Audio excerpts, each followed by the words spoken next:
పెళ్ళైన ప్రతి కోడలు చూడాల్సిన వీడియో ఇది. ప్రతి ఇంటి గడప వెనుక దాగున్న చీకటి ఘోష ఇది. పెళ్లికి ముందు ఏ ఆడపిల్ల అయినా గూడు మారే భయం ఉన్నా తోడు దొరుకుతుందన్న ఆశతో, పుట్టిల్లు పెంచడానికి మెట్టినీళ్లు బ్రతకడానికి అన్న గుడ్డి నమ్మకంతో కళ్ళకు గంతలు కట్టుకుని అనామకారణ్యానికి ప్రయాణం కడుతుంది.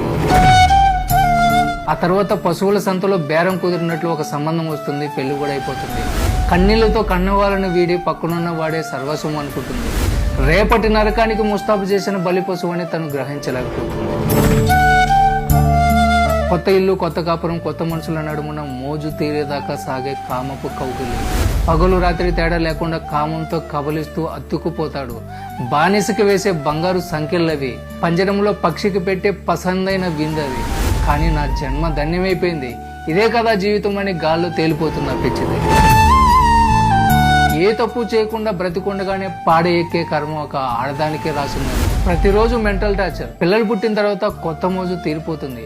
ఆ ఇంటి వంటగదే ఆమెకి ప్రపంచమైపోతుంది. ఇల్లు ఊడ్చే చీపురు, గిన్నెలు తోమే సబ్బు, వాటితోనే మాట్లాడుకుంటుంటుంది. ఇంట్లో వాళ్ళందరికీ జీతం లేని పని మనిషి, గాడిద చాకరీ చేసిన గడ్డి పోచంతో కూడా విలువ ఉండదు. ఉల్లిపాయ కోస్తూ వచ్చే కన్నీళ్లలో తన బాధను దాచేసుకుంటాడు.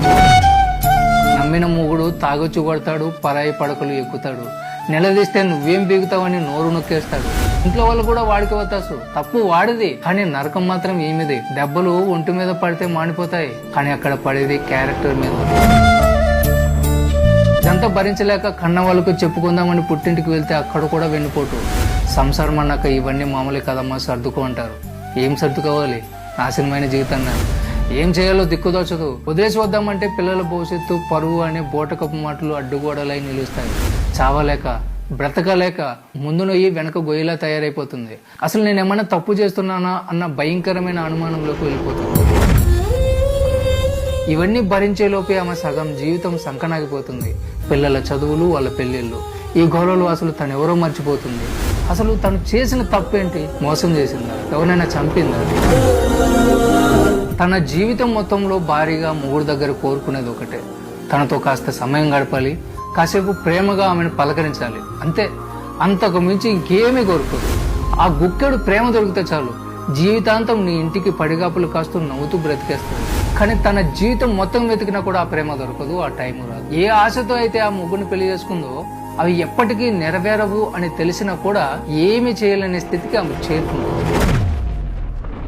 పెళ్ళైనప్పటి నుంచి తను ఏ తప్పు చేయకపోయినా ఆ ఇంట్లో ఉన్న నేరస్తులను భరిస్తూ, ఆ గుక్కడు ప్రేమ కోసం దాహంతో అలమటిస్తూ, చివరికి తనకంటూ ఎవరూ లేక కన్ను మూసే ఒక అనాథ కోడలు.